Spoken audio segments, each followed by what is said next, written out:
মিরপুরের ত্রাস শীর্ষ সন্ত্রাসী সুমন শিকদার ওরফে মুসা শিকদার ওরফে কিলার মুসা এই নামটি বাংলাদেশের অপরাধ জগতে একটি পরিচিত নাম। আওয়ামী লীগ নেতা টিপু হত্যাকাণ্ডের মূল হোতা ও টিপু হত্যা মামলার অন্যতম আসামি কিলার মুসাকে ইন্টারপোলের মাধ্যমে বিদেশ থেকে দেশে ফিরিয়ে আনা হয়েছিল। দীর্ঘ সময় ধরে চাঁদাবাজি, খুন, গুমসহ অসংখ্য অপরাধমূলক কর্মকাণ্ডে জড়িত থাকার অভিযোগ রয়েছে তার বিরুদ্ধে।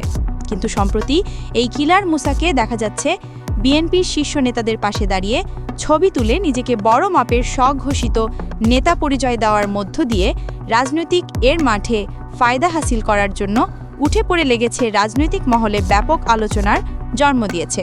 প্রশ্ন উঠেছে, একজন কুখ্যাত কিলার অপরাধী কিভাবে দেশের অন্যতম বৃহৎ রাজনৈতিক দলের গুরুত্বপূর্ণ ব্যক্তিবর্গের পাশে দাঁড়িয়ে কিভাবে ছবি তুলেন, তা এখন সাধারণ মানুষের প্রশ্ন। এর পেছনে কারা ইন্ধন জগাচ্ছেন? মুসার অপরাধমূলক কার্যক্রমের দীর্ঘ ইতিহাস রয়েছে। কিলার মুসা মতিঝিল, কমলাপুর, শাহজাহানপুর সহ রাজধানীর বিভিন্ন এলাকায় মানুষ মারার কিলিংয়ের কন্ট্রাক্টের কাজ করে থাকে বলে প্রতীয়মান। কিলার মুসাকে আইনি প্রক্রিয়ার মুখোমুখি হতে হয়।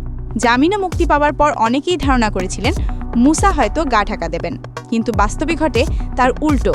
জামিনে বের হয়ে মিরপুর 12 নং সেকশনের ব্লেড বাবুকে হত্যা করে ডিবির হাতে গ্রেফতার হয়।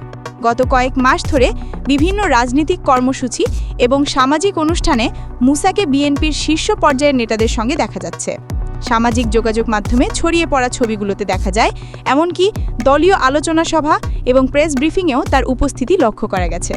এটি কেবল তার ব্যক্তিগত উপস্থিতি নয়, বরং তার পেছনে একটি ছোটোখাটো লোকবলও দেখা যায় যারা তাকে প্রোটেকশন দেয় এবং তার রাজনৈতিক অবস্থানকে সুসংহত করতে সাহায্য করে।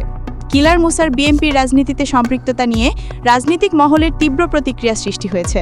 এই বিষয়টি নিয়ে বিএনপিকে আক্রমণ করার সুযোগ পেয়েছে। অন্যদিকে বিএনপির অভ্যন্তরেও এ নিয়ে অস্বস্তি ও ক্ষোভের সৃষ্টি হয়েছে।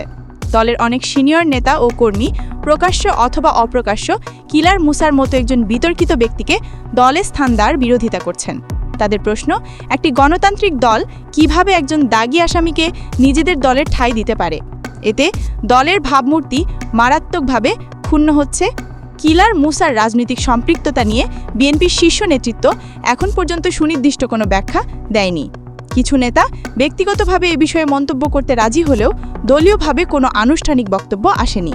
তবে দলের কিছু নেতার নাম প্রকাশ না করার সত্ত্বে বলেছেন, মুসা হয়তো ব্যক্তিগত উদ্যোগে কিছু নেতার সঙ্গে যোগাযোগ স্থাপন করেছেন এবং দল তাকে আনুষ্ঠানিকভাবে কোনো পদপদবি দেয়নি। কিন্তু তার ঘন ঘন শীর্ষ নেতাদের পাশে দেখা যাওয়া এবং তার রাজনৈতিক সক্রিয়তা এই দাবিকে প্রশ্নবিদ্ধ করে। কিলার মুসার এই রাজনৈতিক উত্থান অনেকগুলো প্রশ্ন সামনে নিয়ে এসেছে। একজন দাগী সন্ত্রাসী কিভাবে এত সহজে একটি প্রধান রাজনৈতিক দলের ভেতরে প্রবেশ করতে পারলেন? এর পেছনে কি কোনো শক্তিশালী রাজনৈতিক পৃষ্ঠপোষকতা রয়েছে? বিএনপি কি জেনে বুঝে একজন বিতর্কিত অপরাধীকে দলে ভিড়িয়ে তাদের রাজনৈতিক উদ্দেশ্য হাসিল করতে চাইছে? এতে কি দলের গণতান্ত্রিক মূল্যবোধ ও ভাবমূর্তি ক্ষুণ্ণ হচ্ছে? ভবিষ্যতে এই ধরনের অপরাধীদের রাজনীতিতে প্রবেশ কি অন্যান্য রাজনৈতিক দলগুলোর জন্য একটি উদাহরণ তৈরি করবে? বাংলাদেশের রাজনীতিতে অপরাধীদের অনুপ্রবেশ নতুন কিছু নয়, কিন্তু কিলার মুসার মতো একজন কুখ্যাত সন্ত্রাসীর এভাবে প্রকাশ্যে একটি প্রধান রাজনৈতিক দলের সঙ্গে জড়িয়ে পড়া গভীর উদ্বেগের জন্ম দিয়েছে। এটি কেবল বিএনপির জন্য নয়, বরং সমগ্র দেশের রাজনৈতিক সংস্কৃতি এবং আইন শৃঙ্খলা পরিস্থিতির জন্য একটি অশনি সংকেত।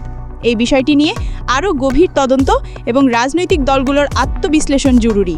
অন্যথায় অপরাধীরা রাজনৈতিক ছত্রছায়ায় আরও শক্তিশালী হয়ে উঠবে, যা দেশের ভবিষ্যৎ গণতন্ত্র ও সুশাসনের জন্য বড় ধরনের হুমকি সৃষ্টি করবে।